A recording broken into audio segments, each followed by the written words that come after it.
Hey everyone, welcome back and sorry for the delay. I made a silly TikTok video about a bad performance review that kind of blew up, and a lot of people reached out saying that it helped them. So I've been trying to figure out how to make more content like that while also juggling summer break with my amazing kids. Shout out to the amazing parents out there. We love these kids so much, but society was not set up for this. But in today's episode, I brought back Ian Mai to talk about ADHD, but this one's different. It's my first interview after deciding to stop taking Adderall for about 10 years. This is not an anti-medication rant. I'm not giving advice, but I realized for a long time my medication was helping me power through some of the worst years of my life, and it was keeping me disconnected from a lot of deeper pain that I needed to face in order to heal. And Ian was the perfect, safe person to unpack this with because he's off his medication right now too. We talk about a variety of things. I let this episode go long.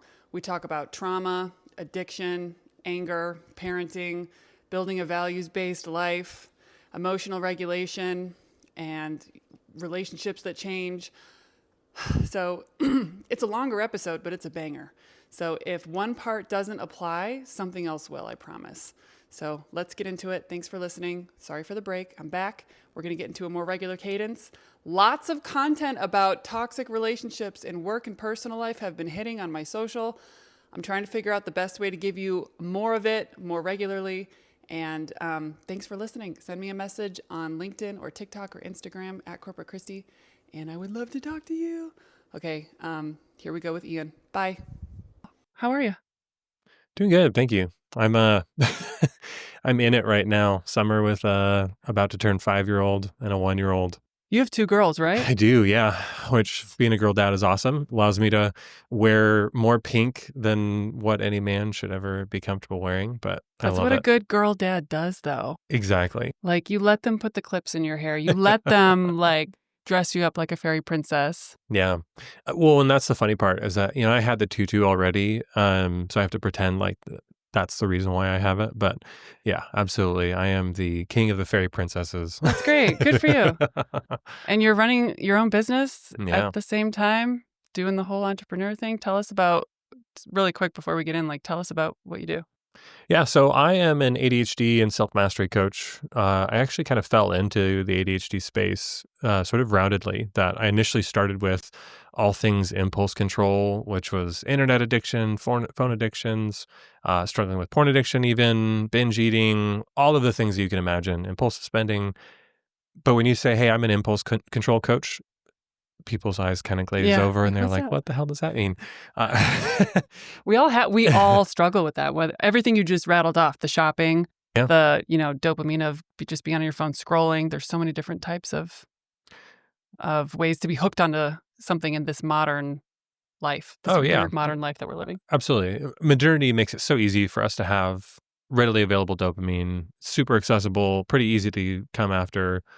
Doesn't require a lot of steps for us to go from boredom to instantaneous hit of dopamine. Yeah. But what's interesting, though, is that getting to the point where I realized, which feels kind of silly that it took me as long as it did to get to this point of, I'm just coaching ADHD, and I'm just talking about the symptoms of the impulsivity, not necessarily the actual full ADHD experience. Mm-hmm. So it's really only been since January that I've owned the ADHD coach moniker. Yeah. But since then, so many more people resonate with, I don't have to explain what that means. Yeah. If I say ADHD coach, you either go, I probably need to have a conversation with this man. Are you taking clients? Yeah, exactly.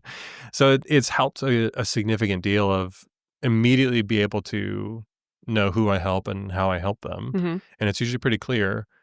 More importantly, though, are you at the point where you're just kind of barely pulling yourself off of the floor? Or are you actually on the other end of it where you want to talk about hyper performance and this ability to turn that ADHD brain on at will when it matters and for the time that matters? And that's what most people struggle with, is knowing how to do it when they care about this thing. It's like systems. I feel like sometimes I don't know if it's ADHD or that there's a lack of teaching kids like me when I was young who turn into adults like me now. If you don't teach a child rhythm and structure, I kind of did my own thing as a kid. We were a very busy household. There was no one checking on the process of how I went to bed or how I got my backpack ready. It was just, are you getting good grades or not? Because Right. it was it was the 2000s, late 90s, like Yeah. busy family, but like no one was teaching me these foundational skills. Now as an adult, I'm trying to read all the books like Atomic Habits. I'm trying to do my Eisenhower Matrix. I'm trying, and there's so much shame with trying to catch up. Like, why is everybody else so logical with their Trello board and their Asana board, and I'm doing things out of order? It's like a shame cyclone that will pull you down. Yeah. Right. I guess there was no question there other than, do we have ADHD, or do sometimes we just not understand systems, or are they the same? So the interesting thing is with science, we've started to understand what actually happens in the ADHD brain that gives us a pretty clear picture about what ADHD actually is as a diagnosis. Before, we used to just be able to say, oh, you struggle to pay attention and Right. focus, or you're crazy hyperactive, or you're super energetic, or you're twitching Yeah. and bouncing off the walls. It's just like, oh, you're hyperactive. So boom, ADHD. We got Mhm. slapped in the forehead with that. That actually wasn't necessarily my experience growing up. So I went for a long time without getting diagnosed because, like you were talking about, I got good grades. I was able to play in sports. I attended the things. I checked the boxes. And so they're like, we're good. We don't need to check in on you. Mm-hmm. But in terms of the ADHD experience, what we're recognizing is there are times when literally that frontal lobe just shuts off entirely. So it doesn't matter how important something is, how much you say that you're supposed to do this, the shoulds, the ought tos Mm-hmm. of life, Mm-hmm. the structure that you're talking about, the brain's just shut off to it. What causes that to happen? Overwhelm? Yeah, so potentially. I mean, so those are the two components is for ADHD is one, hyperactive amygdala. So our closeness or proximity to being sort of emotionally triggered is just kind of prevalent. It's always sort of right under the surface all the time. And how we perceive that comfort or safety in whatever we're doing is what's then driving us to dopamine. Yeah. So have you heard the Huberman episode that's like 3 hours long on ADD and ADHD? There's been a couple even, but yes. I tried to dive into it, and it's the same with like macros and getting in the gym. Like, I just don't care. I don't need to know the terminology, but like at a very high level, it sounds like ADHD, if you get overwhelmed in any way, there's a part of your brain that shuts down that you do need, and it's not working. Right. And like, do you teach people how to turn that back on? Or is that why maybe we can shift into like the stimulants? Yeah. How does that help? Yeah. So the interesting thing about the ADHD brain is that we don't completely understand why dopamine's not getting to that frontal lobe of the brain. So you talk about, I'm shut off to this, I'm turned off to the macros, I'm turned off to the systems. That part of your brain's just shut off. And some of it is being able to understand what emotional blockers you might have towards that thing.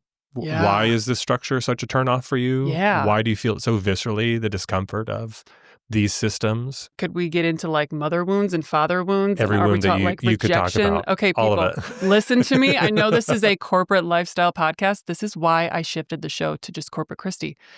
There is a deeper everything behind why we show up the way we do in corporate, why we people please, why we say yes to the brilliant jerk who scares us because we're used to our dad yelling at us as a kid. And like, you learn compliance and peacekeeping at a young age.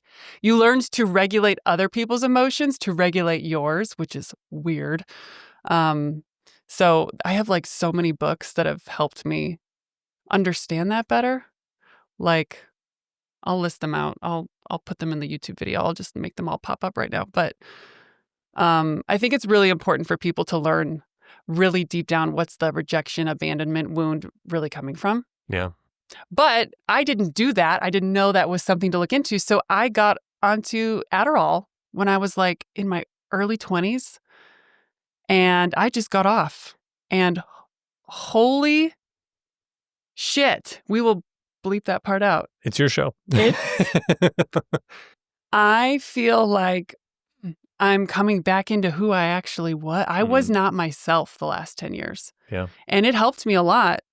But that was like the most wild ride that I wish I hadn't gone on. Yeah. What's interesting about all of that is, one, if you need medication and it's serving you, absolutely, there's nothing wrong with it. But having a very strategic plan for how you come on and off things like Adderall and any stimulant is actually the challenge that most people, they don't have the skill set for. They haven't developed the other things that are necessary to do that successfully. Yeah. Because regardless of where the dopamine is coming from, you can become dopamine dysregulated, even if the medication is useful. There's no moral judgment in using medication. I'm not currently medicated. However, I do a ton of things to be able to effectively direct my dopamine. Right. But also, how do I develop the skill of emotional regulation so that if I'm not getting the stimulants, how do I then make sure that I'm not just pursuing every dopaminergic urge that Right. comes to mind, the instantaneous moment that it comes to mind? That's so much self-awareness, A everything in what you painful just amount. said. Yeah. Yep. And it can be easy to just numb out some other way. For me, though, I mean, my career, it was such a false positive start to my career. All of a sudden, I had all this energy and it made me very outgoing. It's almost like this rush of, I mean, dopamine, but like you get this surge of, oh my gosh, this radiant glow, like everything's going to be great because all your dopamine is getting dumped out. So I'd be personality plus for about 4 or 5 hours, and I had employee of the month trophies. Like Yeah, I right. collected them because I had this like fake happy persona. Because deep down, well, there was a cliff. So towards the end of the day, then you're kind of like Jekyll and Hyde. You're coming down from it. So you either take some more and then you're up all night, or you just are grouchy and then you go home and have a glass of wine and Sure. wake up and do it all over again, have coffee. But I forgot what else I was going to say. I lost my train of thought. But see, this is what's happening to me now that I'm off of it. I used to be able to grab onto so many threads and run in different directions, but Yeah. Let me that's jump not on. Let normal. me jump on one thread for you then. Yeah, great. Jump So, on. There's like 18 open. One of the things I think that's interesting about talking about dopamine is that people have kind of predispositioned it to be pleasure-seeking, hedonic behavior. Yeah. Dopamine isn't necessarily a reinforcer of pleasure. It's also a reinforcer of safety. So something that you talked about of, child wounds, mother wounds, father wounds, also even wounds within the workplace of sometimes the work ends up being the only thing that we feel safe doing. I don't feel safe at home, but I feel safe in the trophies and the accolades and awards that I get in my workplace. So for a lot of people that I work with, oftentimes it's how do I shut off from the work to then go be fully present and connected at home? Yeah. So that full roundedness is critical, but more importantly, noticing and being aware of how do I perceive safety? What is it about this particular activity or thing makes me feel the most safe? The issue when it comes to safety, though, is that oftentimes things that feel safe are just safe because they've been rehearsed so many times, not because they're actually serving you. Right. Well, what felt safe for me was to be told good job at work. Yeah. Which meant doing things quickly to a high quality, which Adderall let me do. Sure. So it was almost, with the wrong manager, that would turn into more, faster, you're so great, but like keep going. You couldn't have an off day because you set this expectation that you're incredible. And I remember some moms at my last tech company where they said, you have 2 kids, I only have 1. And you just I'm so impressed with how you work and how you get it all done. And I remember thinking, shame on me, because she's probably not taking this and she doesn't know that I'm not, it's like I could say I'm cheating, but I have an edge that is a slippery slope. And I don't want to teach her that she needs to be like me, because I am hustling to a impossible degree and I burned out all the time. Right. And I think coming off of it now, my body's like, please give me a break. Yeah, rest. It was so much. What can I ask you? What made you decide to stop taking yours? Because I think we've said if you need it, it does do what it's supposed to do. But if you're in a state of trauma or survival mode, it might. Yeah. So keep for you there. me, my diagnosis was also late stage. So I was diagnosed in my mid-20s. What was interesting about my diagnosis is that I thought I was being coy and like, I'm masking to make them think I'm ADHD just so I can get the stimulant. Because I was actually going into it like, hey, PEDs, let's do it. Performance enhancing drugs. Like, let me take this up a notch. And the laughing part is like, no, you actually need this. This is important. But what was interesting about me using it, I had multiple where some of it was SSRIs, so I was getting serotonin boosts. Some of it was also... Can we define that if anyone doesn't know what SSRI is? Yeah, so SSRI is a serotonin reuptake inhibitor. Basically like depression medication? Yeah, it's essentially an antidepressant. So a mood stabilizer, but more importantly, helps you increase the serotonin. Serotonin is a neurotransmitter that helps you feel calm, peace, Yeah. sort of like this underlining level of joy about life. Yes. So I was taking that, plus I was taking the stimulants as well. And so what was interesting is that coming off of that, a good majority of it was being able to develop the skills and habits and structure to naturally boost my own serotonin, naturally be able to regulate my own dopamine. And it's so hard to do that on kind of like the macro level of how do you do that over the course of months, but also how do I do that and recover that on a daily basis? Well, SSRIs will give you headaches. I remember coming off mine during the snowstorm of 2021. Yeah, the snowpocalypse. You know, when all the trees were breaking, like, wow, Austin got a ton of snow. What is going on? But nobody could get out of their house for a week. And I had a toddler and a newborn. And I didn't have my depression medication. Turns out, I think people need to hear this. The relationship I was in at the time was causing me to be on an antidepressant. I wasn't causing myself to be depressed. I'm saying that cryptically on purpose. Women may understand that. Are you on an antidepressant because you need it or because someone is causing you to need to feel less? Okay? That's not normal. But it just is.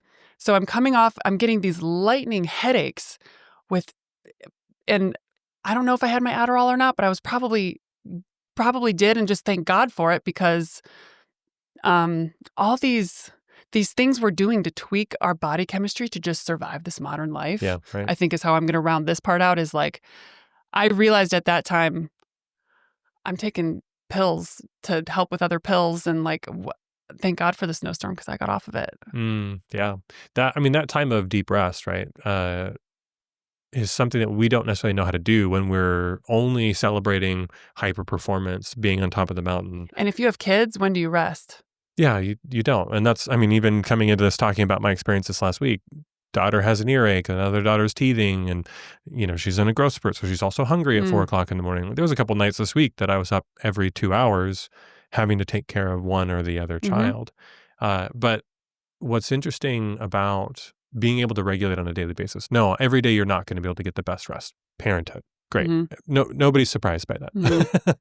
But how do I still act and operate in a way that's going to help me recover that dopamine back to a healthy baseline as quickly as possible? How do we get dopamine back naturally? Yeah, so part of it is actually there's an interesting balance between dopamine and dopamine receptors. And so when we've just been pumping crazy amounts of dopamine through all the things, through the stimulants, through the alcohol, through the marijuana, so total side note on that, but any number of things that can stimulate dopamine, very readily accessible in big spikes. What happens is our dopamine receptors, they're kind of like like factory workers, and they're on the assembly line, and you just keep pumping out dopamine, and they're trying to take as much of it as they can. And eventually they just go like, I'm going on break, I'm going on strike. Like, I can't do any more of this. So now there's fewer workers, there's fewer dopamine receptors. As soon as we come down off of that dopamine, those big spikes, we're going to feel more pain, more apathy, more emotionally disconnected, more lethargic, more tired. And so really the biggest thing is, how do we upregulate those dopamine receptors? And it really is leaning into pain and discomfort. Like feel your feelings.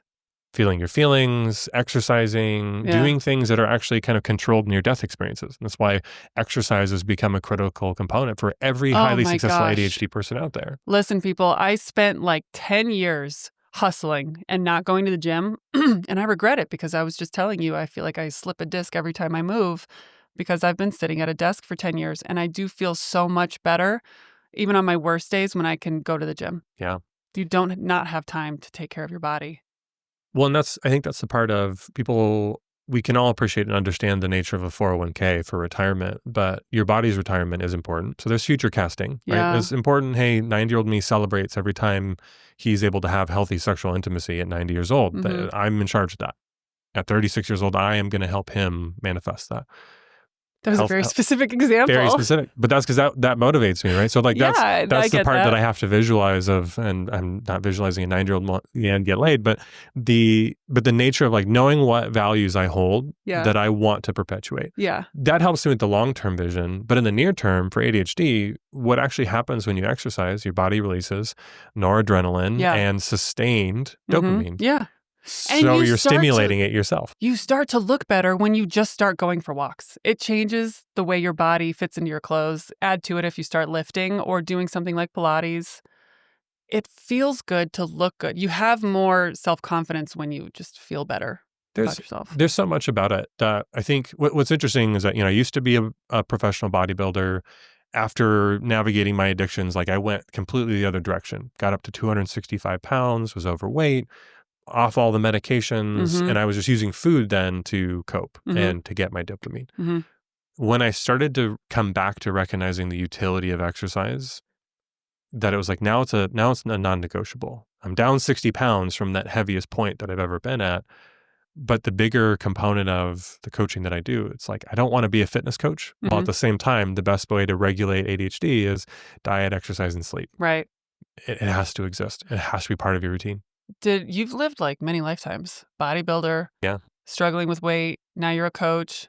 I mean, I feel like that's important for people to hear too. It's never too late to just say, you know what, let's pivot. I don't like this anymore. Like you just start a different way of doing something. It's as simple as that sometimes, but I know it's really hard. So anyway. Yeah, simple, not easy. Yes. I've changed careers quite a bit, but I mean, I have a degree in electrical engineering and I'm a life coach for ADHD. Yeah. There's no correlation between those two things. Did we talk about why your decision was? Did we get to the end of why did you get off of Adderall medication? No, we never came to that transition. For me, the reason why I came off of it was actually more to do with still having a stigma around mental health. I felt a lot of shame, kind of in a little bit of what you're talking about, of using medication, that it meant something was wrong with me, or it meant I was admitting that there was something wrong with me. And so it was really interesting that I really could use the medication effectively while also having this huge amount of shame that I was still navigating and dealing with. Yeah. That's essentially why I came off of all of those things to begin with. But that was in my late 20s, and I haven't been on it in years. Yeah. Even coming out of addiction and the struggles that I had. There were several reasons that I got off of it, and I think it's helpful for people to hear.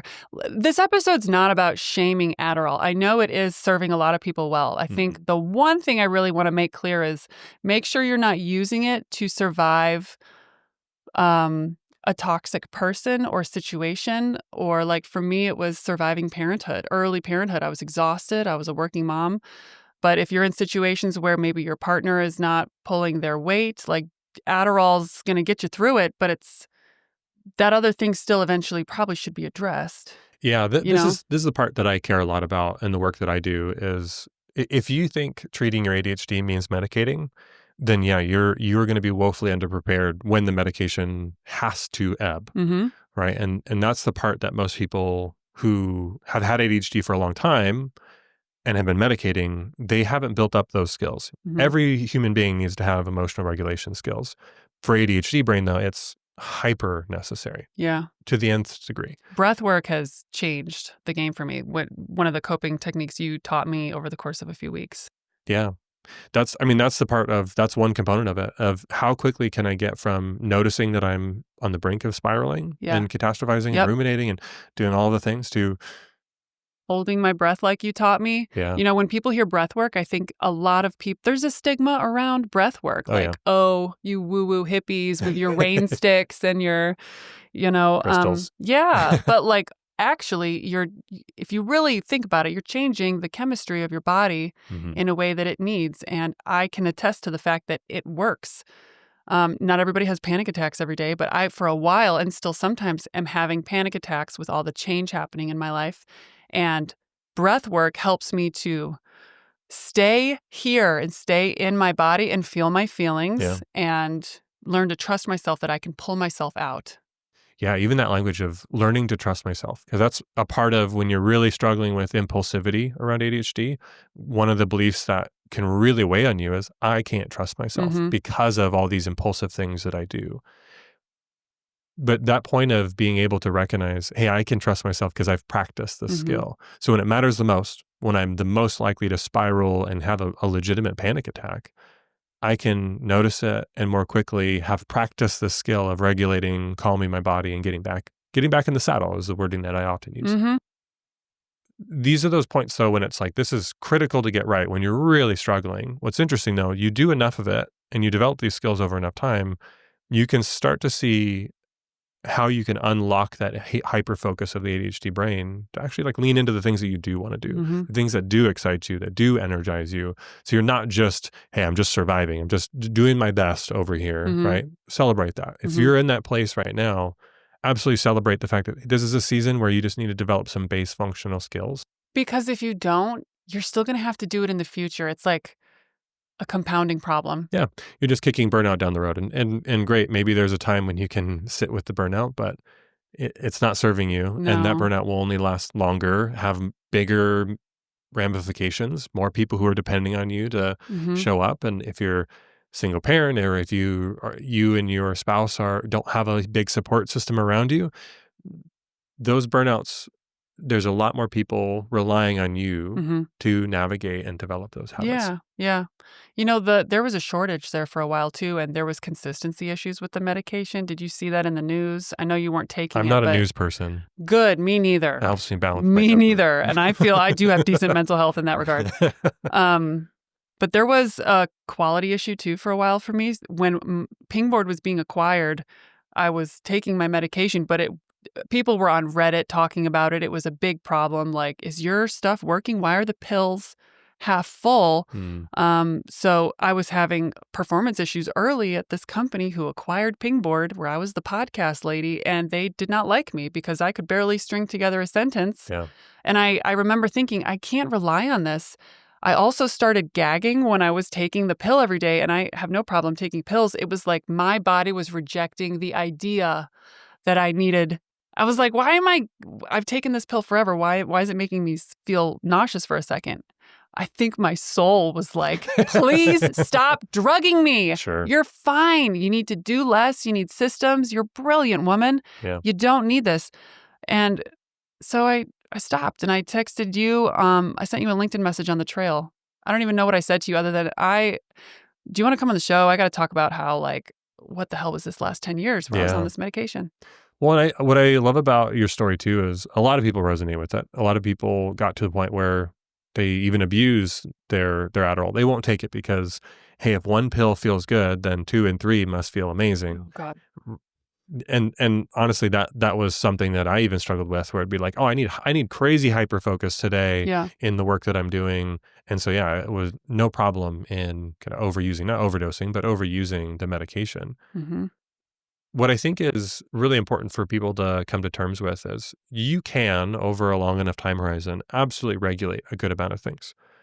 It's not to say that my frontal lobe doesn't still need dopamine to turn on. It's I know how to cultivate it and generate it internally with this crazy hyper excitement for the work that I'm doing.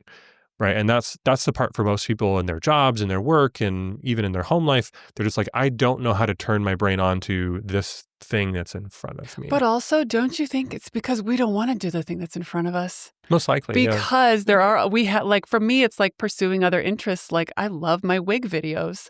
That's actually what I want to do with the majority of my time. I like to teach through satire. Mm-hmm. I don't want to put together necessarily a guide or an ebook. Although I know I am obsessed with employee engagement, but in a performative way. I die a little bit when I need to sit down and finish the course that I worked so hard to build. Yeah. Because I want to go play. But that's where my strengths are. Yeah. So I think that's something, and I'm not trying to turn this into a coaching session, but please do. Being able to be aware of when does my brain absolutely shut off. And what's interesting, even you talk about the courses and curriculum and white papers. Part of the reason why you don't see any curriculum from me anymore is that the ADHD person is almost entirely not likely to consume it. So I'm not going to build something that people aren't going to necessarily use. So I actually can be okay with the fact that I don't have a course. Mm-hmm. Every time somebody on LinkedIn is like, you need a course. I say, no, I don't. Thank you. Mm-hmm. Because my audience doesn't need a course. Yeah. Because their brain's going to shut off. They can feel the difference. They feel more of an emotional connection with this interpersonal interaction than they do with seeing me on the other side of a camera. It's just not the same experience for them. So there might even be something to say of, are the people even asking you for a course? Are they asking you for a curriculum? Or is this business intelligence telling you need a really low level entry point to your business? Mm-hmm. Yes, mm-hmm. but it doesn't have to be outside of the thing that you love doing or excited about doing or can't give somebody else to do. right? And Yeah. I think that's the part of having an ADHD coach is let's kind of do a brain map of when does your brain light up and is on fire for things, Mm-hmm. but what are the important things that still need to get done? How do we hack the brain so those things still get done? And it might be manipulating the dopamine, body doubling being a really popular way to do that. Yes. Of hey, we're just going to get in a room and a bunch of people are all going to get swallow the frog, eat the Yeah. frog type Eat your mindset, crow. right? Yeah. Yeah. But because we're doing it in like a safe community, energetic environment together, hey, that might actually mobilize things a Yeah. bit for us. That's part of my coaching that I offer a lot of my clients is 2 times a week, we'll do a body doubling session. You go in person to help them accomplish something? Well, for those, we'll do them over Zoom or Google Meet or something like that. But even then, we start off by doing some breath work, calming the nervous system, acknowledging where we feel perfectionism or fear of rejection or Mm-hmm. worry or catastrophizing. We kind of release some of those fears as we calm our bodies down. And then we put on music that we know energizes us, that lights us up on fire, and let's go for the next 60 minutes, hone in on something. My neighbor used to come over because I'd say, "Can you just sit here while I fold laundry?" Yeah. Because I thought I needed company, but I think there is something to just having someone there with you so that you do it. Yeah. That's body doubling in a nutshell. But why can we not just do the thing? Is it because there's so many other just things that we need to do that we just shut down? Sorry if you already explained this, but like, why do we struggle to do the basics? Like, just fold the laundry and put it away. Well, so even your tone and the way that you're talking about the laundry is forgive me for even pointing this Yeah, out, no, you're but you right. can already tell like there's There's some anger there. there's some bitterness there's some anger. So Mhm. why is there? I don't know, but at the same time, it's the upside's not that high. What's the upside of doing your laundry? Great job, you adulted. For no one to It's say if at all. for table stakes. Yeah. And so the body doubling thing, part of the reason why that helps is that creates community acceptance, belonging by this person being present for us. So how do we generate that? We actually have to create internal acceptance and belonging about the things. Hmm. In my coaching, I could care less about whether you get your laundry done or not. That's not the thing that you're going to have me hold you accountable to. Right, right. But there is something to be said about with a coach or with somebody that you're checking in with. That's usually the person who's helping you celebrate the most trivial, mundane, tiniest little steps forward in your journey. And that's something that I share immediately with. Help me celebrate you Mhm. for all the little things that are working you closer to the thing that you care the Yeah. most about.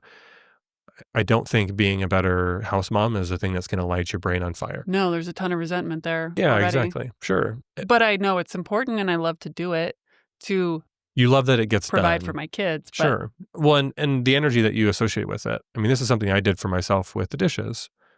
With ADHD, we do a very quick assessment of what are the risks and what are the upsides. don't grab the steak knife. Don't let the steak knives be. Just kidding. That's Well, not a risk. the risks are high, right? And this is something that I even faced in my marriage early on. I told my wife this, like, if you ever want me to do the dishes, don't complain about me doing the dishes. Like, reinforce the things that you want to see more of, and the way that you can do that for me is just encouraging and praising. And even here's how you can share criticism. Words of affirmation. Well, for me, for sure. But even being able to acknowledge of, hey, I see that you're doing the dishes. I'm really appreciative of the fact that you're doing that. Like, it helps me feel loved when you do this thing. Mm-hmm. Ooh, super encouraged by that. I'm going to lean into that a lot more likely to think on that. But if I think about doing the dishes and I immediately catastrophize and ruminate on doing it wrong, I get this wrong all the time. I was raised in a barn, apparently, so I've been told, which is not completely too far from the truth. But still, I feel bitterness and I've assessed the risks, which is rejection, criticism. Mm-hmm. I'm immediately ruminating on all of those things. Brain shuts down. So there's no upside. Mm. The upside's just not enough to get me moving past those risk factors. Yeah. So some of it might very well be, I might have to manipulate dopamine a bit. So I get to watch my crappy Netflix shows while I'm doing the dishes. And I'm going to intentionally do that. I'm going to pick the one that is the most obnoxious, that is all just brain numbing, releases a lot of dopamine now. And I'm only going to get to watch that when I'm doing the dishes. Yes. Trying to create some more energy That around Netflix the automated play the next, episode is such a slippery slope. thing. Sure. But I think when you start getting to a point where you use those things as tools and recognize how you can manipulate dopamine, that's when it becomes a little bit of a superpower too. It's like an adult sticker chart. Like if I do this, then I get to do this. Yeah. And there's nothing shameful about that. That's actually a not high performing. That's a high quality characteristic to have. Yeah. When you can start generating some of that internally and intrinsically, that's when it really becomes this cycle of this upward cycle. That's the hardest part for most people. That, hey, I need somebody looking across from me, thanking me for the work that I'm doing. Yeah. But if you dig into more of this, almost kind of sounds spiritual, and it is, at least it was for me, of this future version of me is thanking me for the work that I'm doing right now. Yes. And that's so hard to be able to generate and manifest and create for yourself. Yeah. I think I do that a lot. I think to future Christy. And she's well rested. Mm, She's balanced. She's a lot more stoic, maybe. She listens more. She speaks less. And when she does speak, it's exactly what she wants to say. She's not in survival mode. And she learned to manage her emotions and her dopamine and her discipline to where she didn't need a pill. mm, Because it like was hampering her creativity, and she loves her creative messy side, but she's like got a handle on it, and I didn't want to mm. be a 70-year-old grandma. Sorry, wait, 70's not that old. I didn't want to be a 110-year-old grandma taking Adderall in the like nursing home. Right. Like I thought, like, what brain damage am I going to give myself? I don't know. Do we know the long-term risks of being on something that dumps out your dopamine for decades? Yeah, that's not something that I've done a lot of research on. I don't think there is much. Yeah. I mean, for that matter, I don't even know that I want to know. Right. Because same thing, somebody the other day was just kind of like, hey, shut off your microwave. I'm like, I don't want to know. Like, I'm okay with being willfully ignorant about that. But that question though, okay, these are the things that future Christy has. One of the things that you can start doing is actually meditating over and thanking past Christy for being right where you are right now. Because there's moments in time where past Christy was doing the best she could.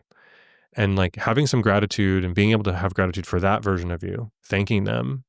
Because a lot of these systems that you have in place now that might not be serving you anymore was past Christy just doing the best that she freaking could and thanking that version. However, this is how I'm choosing to move forward. Yes. Yeah. Right. And so that sort of developing this recursive habit, and this is why gratitude is so powerful. For me, though, it was when I was in my worst addiction, marriage was on the rocks, newborn kid, I was struggling. I was just depleted, as you can imagine with a 3-month-old child. But I had the vision of the future version of me who's helping other people, who feels deeply connected within his marriage and his children. And so now I feel like I'm getting to live that out right now. I'm harvesting all of that abundance. So I have this responsibility now. Every time I'm grateful for anything I have to meditate and pray back into that past version of myself. But now that I know about that utility and tool, that I also have, like, you bear the responsibility, but you also have to be very kind and gracious to that past version. I love this. This is almost manifestation, which again, stigma, people, oh God, they're getting woo. But we were talking about hopeless optimism, maybe we could call it. Like, Sure. Why do you assume things are going to always be bad? Why not just instead shift to things are already working? And then they literally will, because you're shifting the energy that you put out. This is where I lose some people. I've lost friends over this concept, which is okay because it's just like they can't understand it. Yeah. You really can shift into a new timeline when you just choose to believe that you belong there. Yeah. What's interesting about it is, people have talked about it of the eternal now, infinite now, right? And there's all sorts of infinite versions of me kind of all collapsing in time. Like everything in time is happening all at once. Yeah, kind of. But what's interesting about that, yes, it is very, very pseudo-spiritual. But when we look at the practical application of it, so let's move away from the woo-woo and into the practical, is that the benefit of me using that gratitude and manifestation as a tool is I can visibly see chemical changes in my brain that releases more serotonin, oxytocin, and gets me into a parasympathetic state. Mm-hmm. So parasympathetic is the rest and digest. Sympathetic is fight or flight or fawn. Rest and digest is the opposite of that. So that by itself is something that is critical for me to be able to turn on in an instant of how do I get into a parasympathetic state? Mm-hmm. When is it most important that I get into a parasympathetic state? How do I get my body to generate that at will? That is a skill. And so if you're constantly living in that sympathetic or just survival mode all the time, no, thinking about the future, it's too far out. I'm just trying to survive this one moment. You're not going to be able to make healthy decisions from that place. Your body chemically isn't actually absorbing nutrients from that place. So when do you want to make sure that you're absorbing nutrients? When you eat it. It's not about calories in, calories out. It's not about what you eat. It's about what you absorb. When you meditate and breathe and relax before you eat, your body releases digestive enzymes. It increases the stomach acid. So you can actually absorb nutrients more completely to be able to use them more effectively. Mm-hmm. So why has prayer lasted the test of time? Because before you eat, you're supposed to pray. The real thing that happens is your body gets into a state of rest. Really? In order to do that. So my family's forced 10-second prayer before dinner wasn't probably enough Wasn't meditative enough state for us to get our digestive stuff going. But I get that now. Yeah. Well, and that's what's interesting about the ADHD experience is that we can look back on, church hurt, religious hurt, all of those experiences. And our parents kind of lost the utility of the true nature of prayer, why it was so important in the first place. So even if you're not praying to God with a capital G the way that I might, you should still take that time to rest, relax, calm your body before you eat. Yeah. It is not a badge of honor for you to stuff your face while you're still anxious and drinking more coffee and trying to get back to work as quickly as possible. Yeah.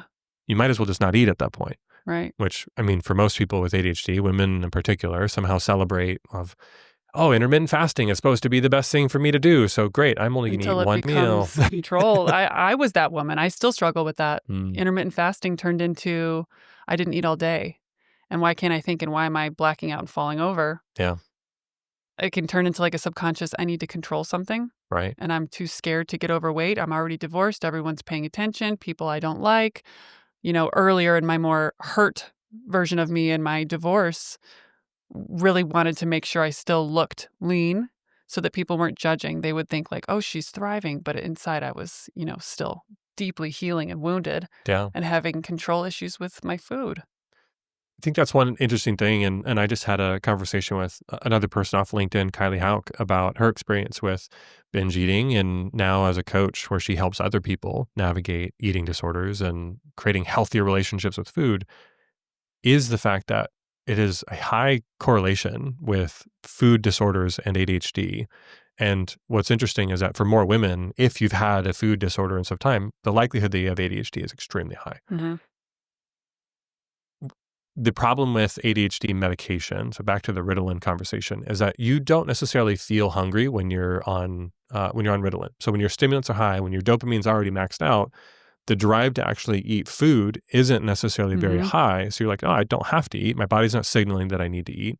But as soon as that comes down, the likelihood that you're going to binge, that you're going to end up eating and overeating increases so substantially. So you get into this really dysregulated, your metabolism goes all crazy, does all sorts of things. Your sleep is just it's awful. Disaster. Yeah. So, those are all things I would likely direct you to an ADHD therapist more likely for some of those scenarios where you're really, again, extremely dysregulated. But it's at the same time, if you want to become a hyper performer with your ADHD, you need to get those things right. Yeah.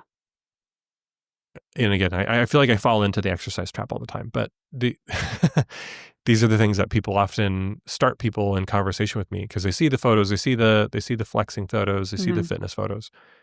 But ultimately, the real utility in it is I'm regulating my dopamine on a daily basis by exercising and kind of exhausting my body a bit.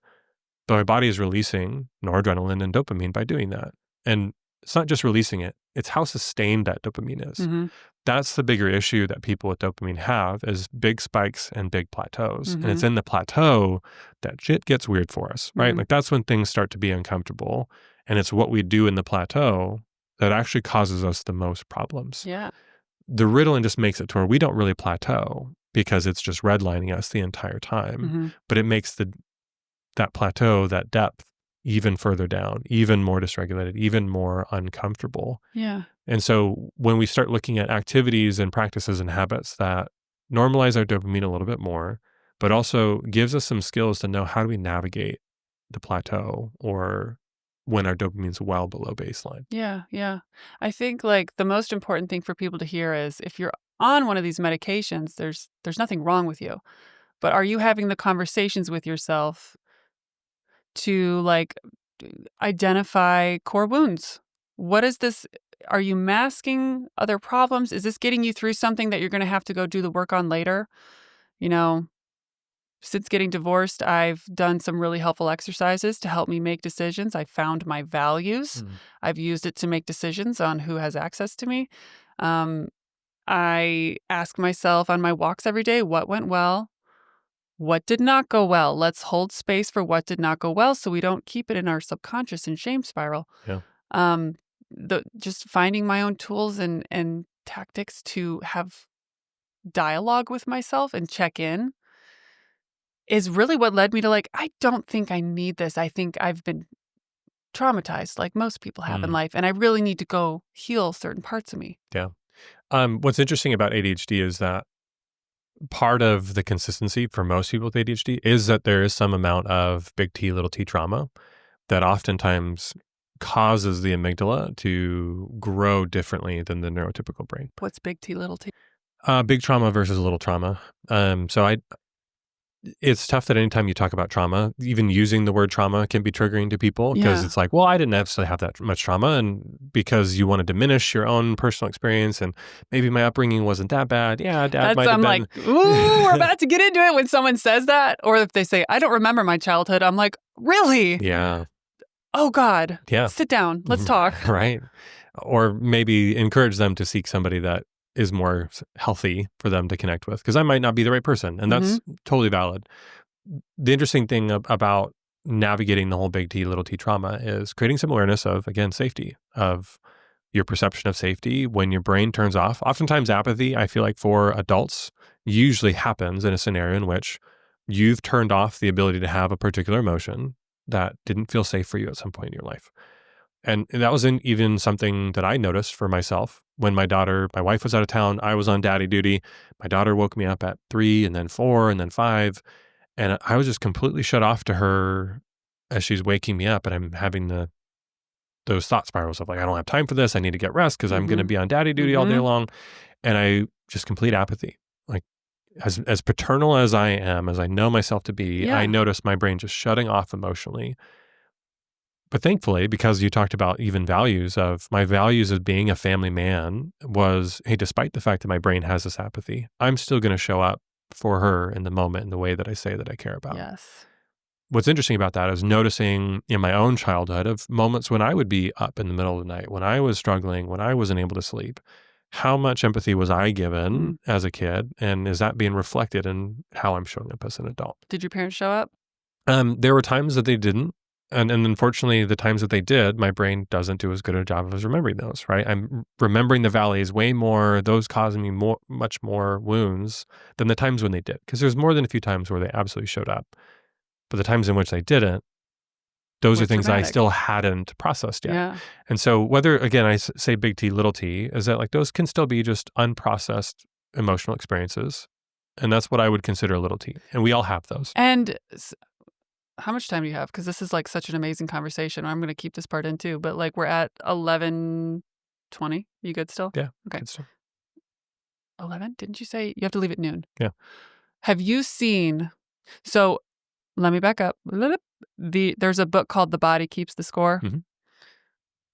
Do not read that book unless you're like really ready to do some work. Yeah, I had to read it in seasons.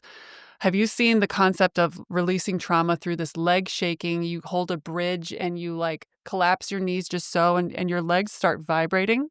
And even the Navy SEALs use it or something like that. The Marines use it to quickly let out trauma and then go on with the mission, which is where I understand this originated from. But I'm watching these people online, these men even, stigma around crying. These men are like, oh, what is this? And then their legs start shaking about a few minutes into the exercise and they start weeping. And it's some sort of energetic release of something that's stored in your hips, of pain, of traumatic experiences. And I haven't tried it yet, but I've also been to Reiki healers and energy healers and had hysterical moments with them and a huge release. Yeah. So one of the things that's interesting, so when your body releases a ton of adrenaline, which is part of the stress experience, usually you'll feel a lot of shakiness. So anything that can recreate that experience of high amounts of adrenaline is likely going to kind of trigger or bring you back to one of those experiences. What happens with trauma, big T, little t, any of it, is that when our amygdala is extremely heightened, it signals to the hippocampus to like assess the potential things that might happen. So the hippocampus does this thing where it's assessing externally and internally. So the visual cues, that's why oftentimes like when you do like EMDR therapy, which is a Yes. type of tapping, you'll do a lot of eye movements and you'll tap parts of your body. What you're really doing is that you're going back to some sort of emotional experience. You're kind of igniting the hippocampus to go, hey, assess the fear, assess the damage. And this is something I do a lot in the EFT practices, the tapping routines that I do. So I'm tapping parts of my body that usually the hippocampus is going to. I've seen those videos online and you like, Again, the pseudo-spiritual is the way that they do it. I'm very much so a practical person. I try to lean into the science. But you have sensory input. You have a lot of blood coming in through here. Your brain has a feedback loop for your temple stress, your eyebrow stress, what you're visually seeing, smelling, tasting, lymph nodes here, lymph nodes here. And so all of those things, the hippocampus is just doing assessment, an internal and external assessment. What happens though, the problem with those traumatic experiences is that the hippocampus doesn't do a good job of time stamping it, which means that if there's any part of that visceral experience that you're experiencing again in real time, the hippocampus is just like, oh, it must be that. And so you'll viscerally feel that same memory and everything that you experienced then, even though that was 20 years ago. Why is this still a problem? It's because you haven't actually emotionally processed it yet. And so part of the reason why I personally like exercise is for the idea of I'm going to go feel an experience in my body where I'm still holding on to a lot of those emotional triggers. And I'm going to push that muscle to failure. I'm going to do that while I'm visualizing those old experiences. And then when my body is in that heightened level of cortisol, adrenaline, noradrenaline, all of the things that are causing an anxiety response, now I'm going to practice calming my body. Now I'm going to practice my breath work. It's interesting because that usually means I'm doing a lot of crying in a squat rack, which is uncomfortable for people to see, grown 200-some pound man crying in a squat rack, but I'm working through things. I'm navigating that. And some days I'm just able to work out. And some days it's like, no, I've got some stuff that I'm holding on to that I need to lean into and practice.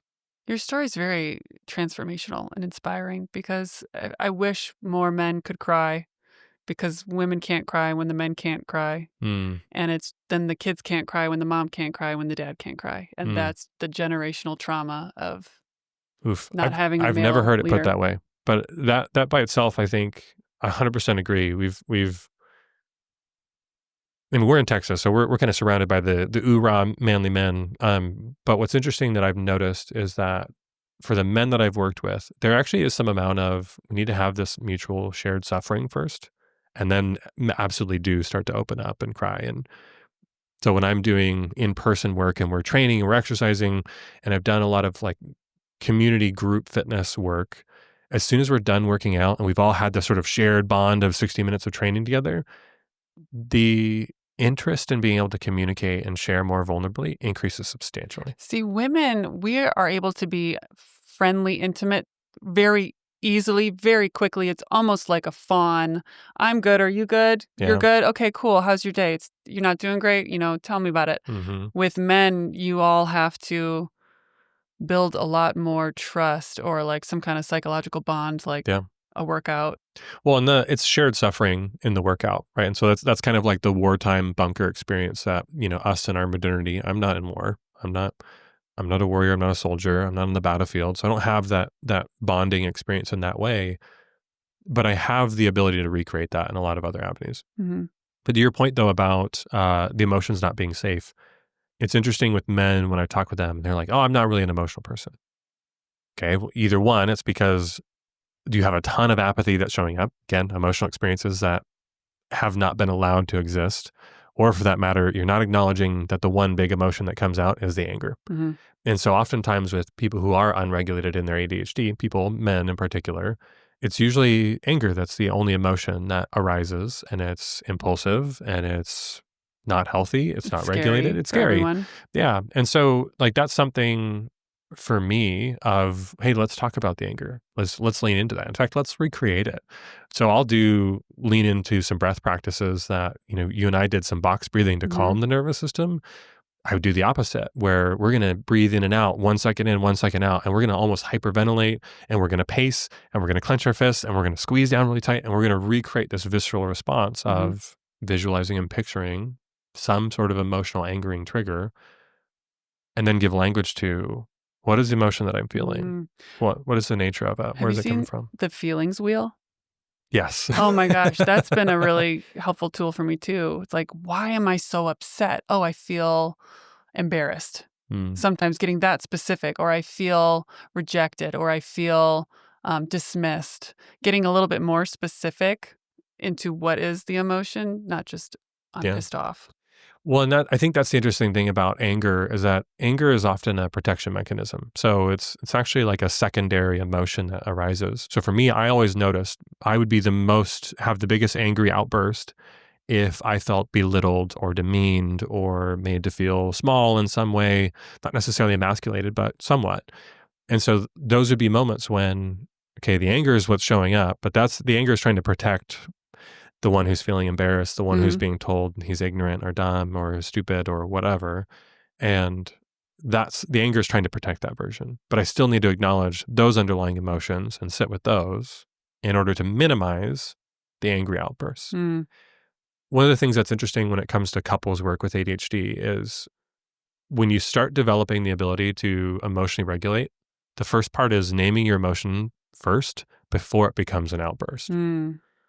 And that tool allows us to create so much more depth in our emotional connection because I don't have to apologize for all the things I said when I was angry because I'm able to say more quickly, hey, I'm actually feeling pretty frustrated. When you said that thing earlier, I felt pretty demeaned. This is the story that I'm telling myself. Help me understand, right? And you have to have the right receptive partner to know what you're doing, because some people I've tried that with and they're like, why are you being so dramatic? Like, why are you over explaining this? Mm, The wrong people will hear, they might set you back even further as you're trying to learn new communication skills. They won't get it. yeah. And you're trying to change and evolve. I've seen this happen where I'm trying to connect with someone because I'm having a moment and they're like, you're a bitch. And it's like, this is a new version of me that's actually trying to save this. Sometimes people will see it as like a manipulative thing that you're doing. Yes, right. Does that make sense? No, absolutely. And so you almost even have to rehearse the fact of, hey, I cannot acknowledge that you're feeling a little bit triggered right now. I see that you're frustrated. I know that you didn't intend for me to feel Right. this way. I know that you weren't intentionally trying to do this. I'm not saying that you're a bad person. I'm just letting you know how I feel. Just letting you know that this is the story that's going on internally. If two people can dialogue like that, that's incredible. For someone to receive that and say, I hear you, I'm with you. Yeah.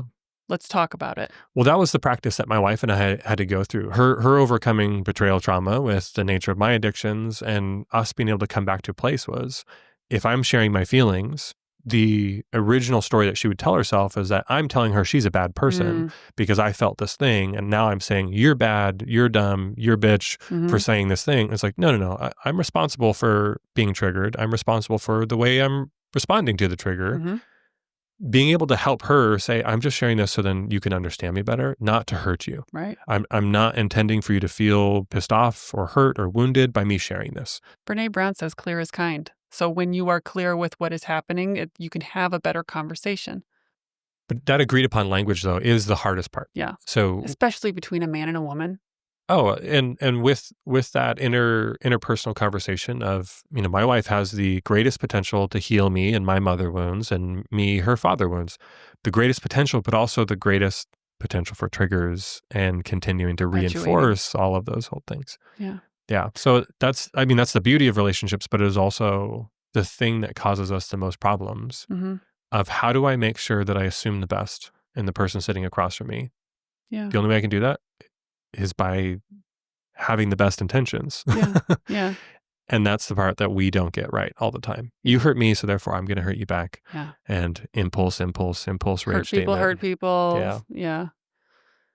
Yeah. And I think it's important to note too, like as you find your values, you learn new communication tools, people will come in and out of your life because of that. Yeah. You're your new life will cost you your old one is so true. I'm living it right now. Yeah.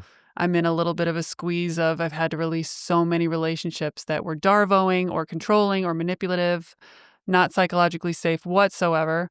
So I've had to release in order to catch what's coming for me, but it's not here yet. Yeah. So there's like a lonely period of isolation sometimes that can be very startling if you don't hear someone say, like, you must go through this in order to make room for the right kind of people to have a seat at your table. Oh, yeah. One of the things that I focus a lot for the men that I work with in particular, same is true for women, but really being clear about who your inner three are. That you really need to be able to know who you can reach out to when things aren't going so well. Like I don't have to be all good all the time. It's okay that things are, kind of in the toilet at the moment. Having that inner three to be able to say, hey, things kind of suck for me right now. Like, can we put some time on the calendar for us to connect? For my inner three, we meet every other week. It's on the calendar. It's already scheduled. And the benefit of this inner three, though, is that I can be super vulnerable, but these are also the people who are the best able to celebrate me, care about me being successful. So it's not a bad thing that I'm people pleasing when I'm like, oh, I'm so excited to share this thing with this person. Right. That very well might be turning on my ADHD brain and giving me the dopamine and feeling the acceptance. I don't have to turn that off. People pleasing isn't the problem. It's the people who we're trying to please that's the problem. Yeah. And so the hardest part with navigating and kind of creating some healthy relationships is who was people pleasing and who are the wrong people to be pleasing. Sorry, I'm starving. Did that make it on the microphone? I hope it did. I think you're the only one who I heard it. told you I have control issues with food and I skipped breakfast. Okay. Well, we'll have to talk about that. Okay. Yeah. We'll get there. But I think that's the part where when you start to acknowledge the other stories you're telling yourself about community, about connection, about friendship. How lovable are you? Yeah. How worthy are you? Those are powerful stories. Yeah. I have no three right now. There's nobody there but me. And I have to take a few steps forward and trust and go find new mentors, new people I want to rub off on me. Because it was kind of unsettling to realize the people who were shaping my decision making were not, it didn't make sense anymore. Yeah. They weren't bad people. We were not values aligned. Yeah. So, but right now I feel myself like, I'll do it all by myself. I'm a hyper independent woman. I got this. You can't do that forever. No. So at some point you have to trust to go form new relationships.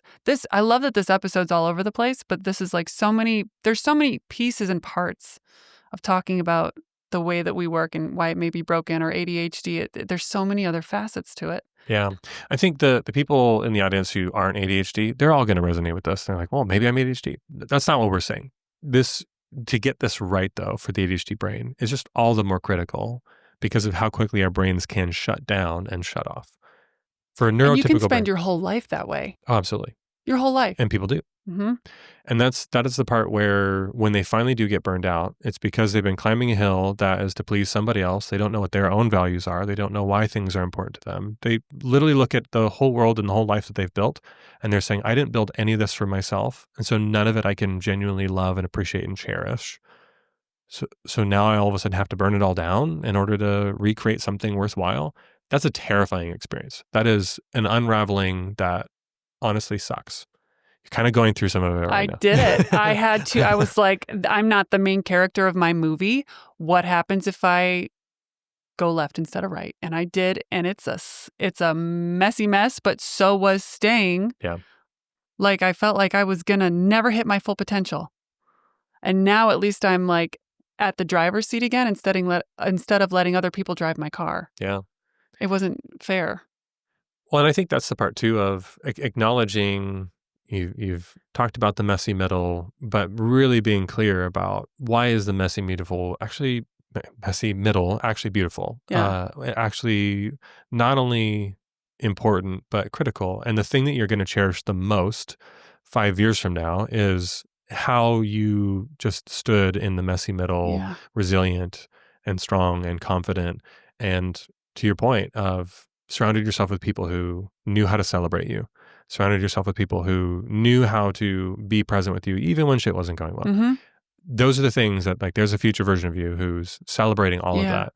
Right now, a lot of the things that people care about is outcomes. We are all so very outcome driven. Whereas when you start becoming value-based, the level of confidence that you exude is because I don't care about the outcome anymore. I give the outcome to the universe, God, something outside of myself, but I can control my values. I can control how I show up with my values. I can control how I'm using my values to direct every step that I take. Yes. So even if the outcome is my business fails, even if the outcome is I have to go back to a corporate job, that I know that the new job will be aligned with my values. Yeah. I know how I'm going to do my job well in a way that's beautiful and abundant and connected with something more deeply meaningful to me, Yeah. even if it's in a corporate space. Mm-hmm.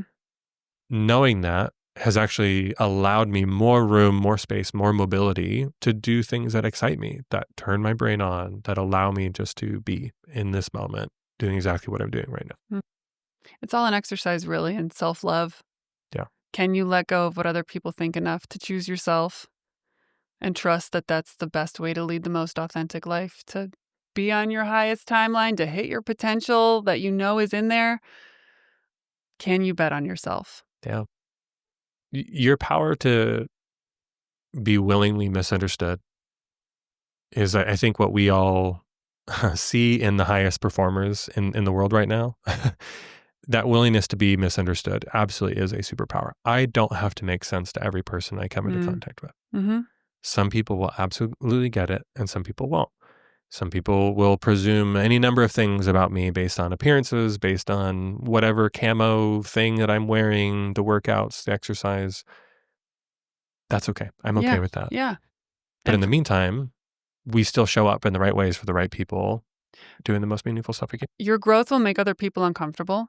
And I had photo shoots for my website, and to have thought leadership material, you need to post a photo on LinkedIn to get more traction. But it caused people that I love to say, "What are you doing? Why are you so obsessed with yourself?" Hmm. "Oh no, I'm growing a business. I'm willingly, the cost of success is embarrassment. This is uncomfortable for me too. I don't like to post pictures of myself necessarily, but I have things to say and I want people to hear it, and this is a tactic." But it caused me to shed some relationships, to be misunderstood, because I don't have time to be misunderstood. You can't distract me. Yeah.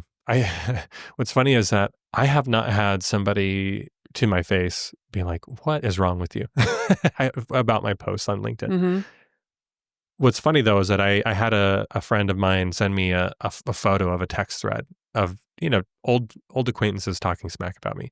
And it was so Mm. laughable because I could look at it and just like not care in the slightest, Yeah. because at no point is what I'm saying intended to be for them. Mm-hmm. They were They're never not the your audience in the audience. first place. Mm-hmm. But I can't tell you the last time I've had somebody be upset with me that I've let get to me. Yeah. Well, me neither, because I remove those people almost immediately. Sure. You could say I even have a flight response when I get a hint of someone's doubting me or instilling fear or insecurity. I'm done. And it Sure. makes me super savage with going no contact, but I Mm. don't care, because it's the only way I will get into the mess of the tumble of trying to be understood Yep. and re-explaining myself. And then when someone's just confusing me about who I am, that's not Yeah. that's not a high quality relationship at all. One thing that's interesting about strangers on the internet is they have no problem telling you their opinion about you, which is, God knows why that exists Yeah. in terms of psychoanalysis. But one thing that I've noticed disarms them is asking them the question of "Help me understand." Yeah. This happens a lot in the silliest of posts. I post something of like, "Eat more protein," and I all of a sudden get the most flagrant Yeah. responses.